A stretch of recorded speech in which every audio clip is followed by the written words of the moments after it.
কাছারিপাড়া প্রবাসী কল্যাণ তহবিল কর্তৃক আয়োজিত আজকের এই অনুষ্ঠানের সম্মানিত সভাপতি আমার স্নেহাস্পদ বাগিনা অত্র ইউনিয়নের অত্র ওয়ার্ডের মেম্বার জনাব আব্দুর রশিদ সাহেব, মঞ্চে উপস্থিত আছেন অত্র কাছারিপাড়া ফাজিল ডিগ্রি মাদ্রাসার সাবেক উপাধ্যক্ষ আমার প্রিয় মামা, আমার উস্তাদ হযরত মাওলানা আব্দুল কাইয়ুম সাহেব, মঞ্চে উপস্থিত আছেন তার সুযোগ্য ভাই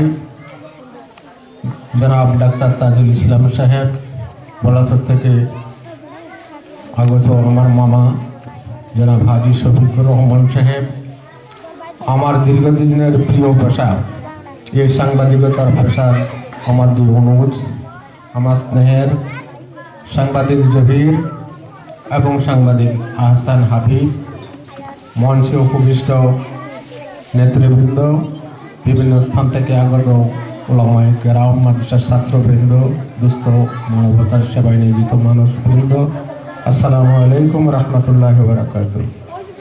আমি খুব অসুস্থ। আমি দীর্ঘ 1.5 মাস ধরে ঢাকা পিজি হাসপাতাল থেকে শুরু করে কুমিল্লায় চিকিৎসাধীন আছি। আমি এখন মায়েকে ধরছি, আমার হাত এবং শরীর কাঁপাকাঁপি, শরীরে শক্তিহীন। আপনারা যারা আমার কাছের আছেন তারা অনেকেই জানেন। তো আলহামদুলিল্লাহ আজকের এই একটা অনুষ্ঠানে আসতে পেরে আমি নিজেকে ধন্য মনে করছি। ভালো কাজে সম্পৃক্ত হওয়ার সুযোগ তো আমাদের ঘটে না, কিন্তু আল্লাহ ঘটিয়ে দিয়েছেন, সেই জন্য আল্লাহ পাকের কাছে শুকরিয়া আদায় করি আলহামদুলিল্লাহ। আমি সকল বক্তারা যে সমস্ত কথাগুলি বলেছেন আমি সেদিকে আর যাব না। আমি একটি কথা বলতে চাই, কাছারিপাড়া প্রবাসী কল্যাণ তহবিল না হইয়া এটা প্রবাসী কল্যাণ সংস্থাও তো হতে পারত, তারা করেনি। কারণ তাদের এখানে সমিতি, সঞ্চয় সমিতি, যেখানে সারা পৃথিবীতে আমার দুই সাংবাদিক এখানে উপস্থিত আছে, আমরা যত অনুষ্ঠানে গেছি দেখেছি যে সঞ্চয় সমিতি লাভজনক যত সংগঠন আছে সবগুলিতেই লাভজনক একটা কাজ করে, নিজেদের লাভটা চিন্তা করেই করে। কিন্তু ব্যতিক্রম হলো এই প্রতিষ্ঠানটি, যারা তাদের লাভটা কি, তারা তো লাভেই করে নাকি? আপনাদের কি মত? তারাও লাভে করে। তারা লাভ কি? তাদের লাভ হলো আত্মমানবতার সেবা করা, তারপরে গরিব দুস্থ মানুষের মধ্যে সাহায্য সহযোগিতা করা, বিয়ে শাদীর সহযোগিতা করা, ধর্মীয় আচার অনুষ্ঠানের সহযোগিতা করা, চিকিৎসা সেবা দেওয়া, এইগুলি তারা বেছে নিয়েছে মানবতার সেবা হিসেবে। আর এই কাজটি এককভাবে করা সম্ভব নয় বিধায় তারা একটা সংগঠনের জন্ম দিয়েছেন। গোটা আরব জাহানের আমি দেখেছি বিভিন্ন দেশ থেকে আমাদের এলাকার অন্যান্য এলাকার ছেলেরাও তাদের সংগঠনের সদস্য হয়েছেন। ফলে তাদের এই অর্জনটা খুব সহজ হয়েছে।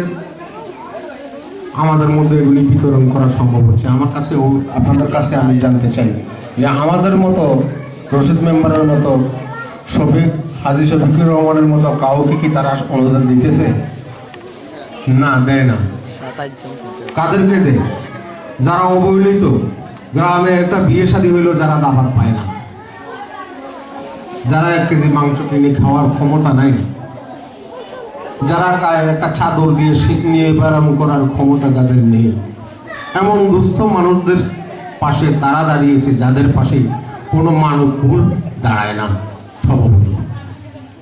সমাজের উচ্চ শ্রেণী যারা আপনারা সামনে বসেছেন, সকল আচার অনুষ্ঠানে, লাভজনক সকল অনুষ্ঠানে আপনাদেরকেই দেখতে পাওয়া যায়।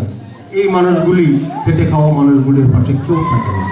যে ছেলেগুলি নিজের এই অক্লান্ত পরিশ্রম দিয়ে তারা মনে করেছে নিজে দিতে পারি আর না পারি, মানুষকে নিয়ে দিতে দোষ নেই, এই জন্য তারা এই সংগঠন জন্ম নিয়ে বিভিন্ন জায়গা থেকে তাদের সদস্যদের মাধ্যমে তহবিল সংগ্রহ করে এই গরিব দুঃখীদের মাঝে বিতরণ করে আসছে। কিন্তু অতীব দুঃখের বিষয়, শুরু থেকে আমরা শুনে যাচ্ছি এই সংগঠনের কিছু বদনামের কথা। কেউ কেউ বলছেন যারা আহলে হাদিস বিনা লাভে কি করে, এরা অনেক টাকা পয়সা পায়।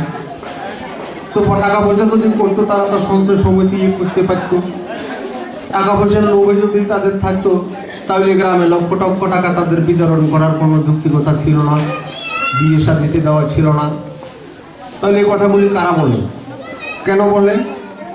যারা আমার মতো মানুষ ক্ষমতা থেকেও কাউকে এক পয়সা সাহায্য করি না, তারা এই কথাগুলি বলে। আমরা যারা এখানে উপস্থিত আছি আমাদের এদের কাছ থেকে শিক্ষা নেওয়া উচিত।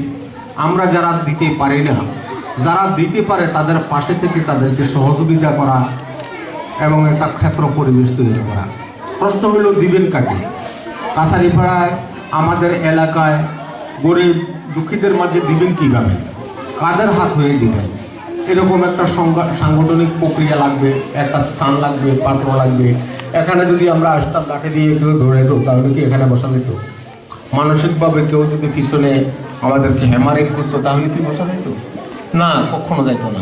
তাহলে আমাদের একটা প্রথমে দরকার হলো যার পায়ের নিচের মাটি আছে তার দুনিয়াটাই দখলে আছে।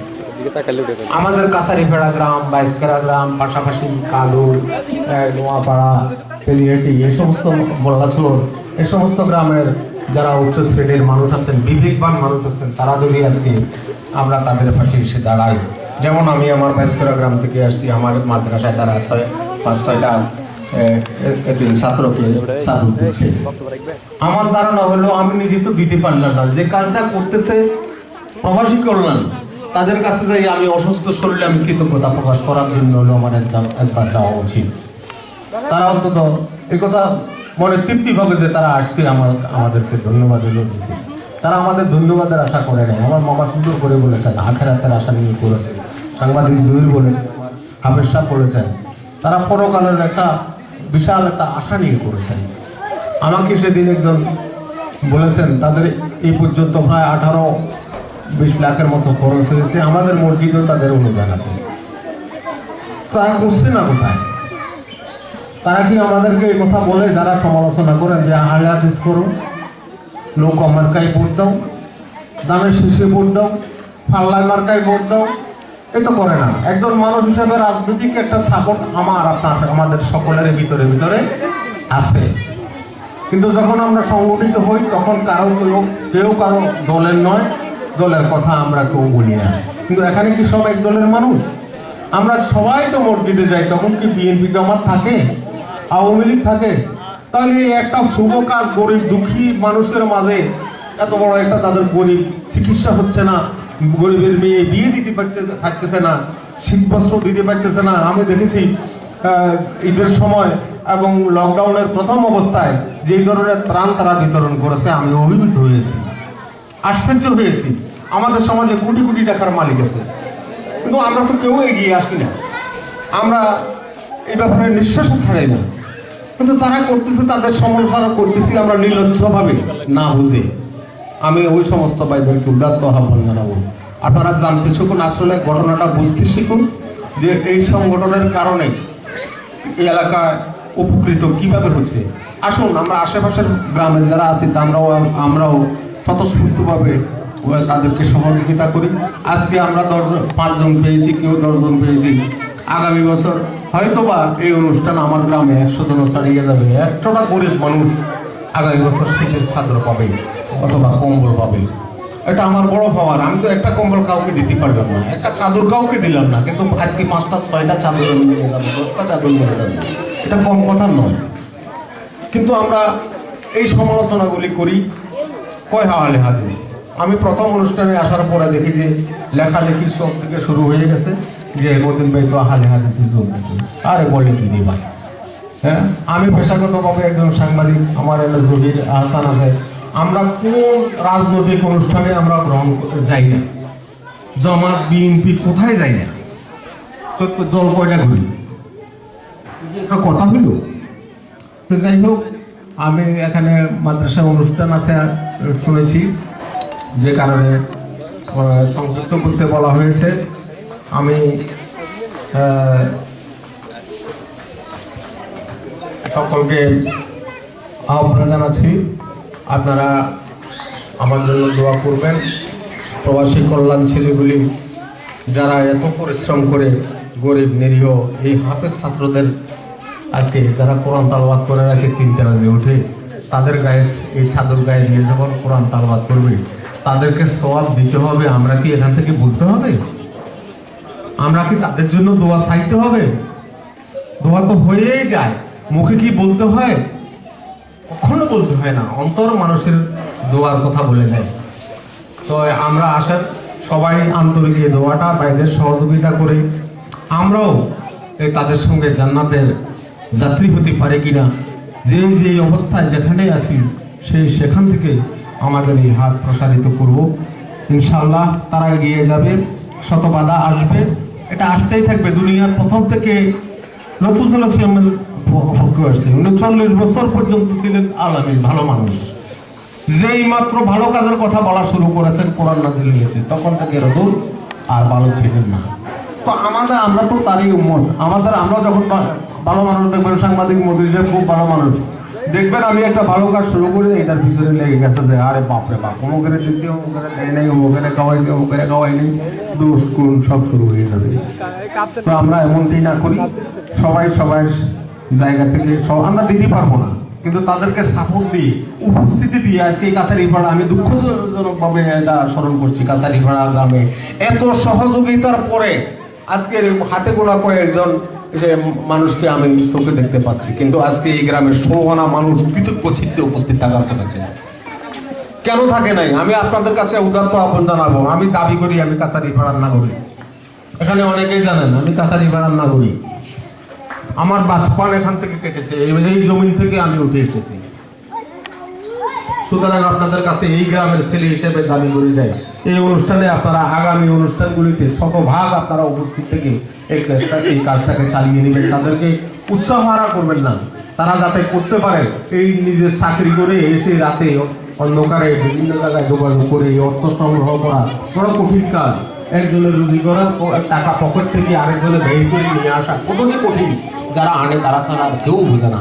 আসুন আমরা সবাই তাদেরকে সাহায্য সহযোগিতা করি, বুদ্ধি পরামর্শ দিই এবং তাদের পিছনে সমালোচনা করে উদার বাগি না হই। আপনাদের সকলকে ধন্যবাদ। আমি আপনাদের কাছে আবার আছে সবাইকে নববর্ষের শুভেচ্ছা জানিয়ে আমার সংক্ষিপ্ত আলোচনা এখানে শেষ করছি। আসসালামু আলাইকুম ওয়া রাহমাতুল্লাহ।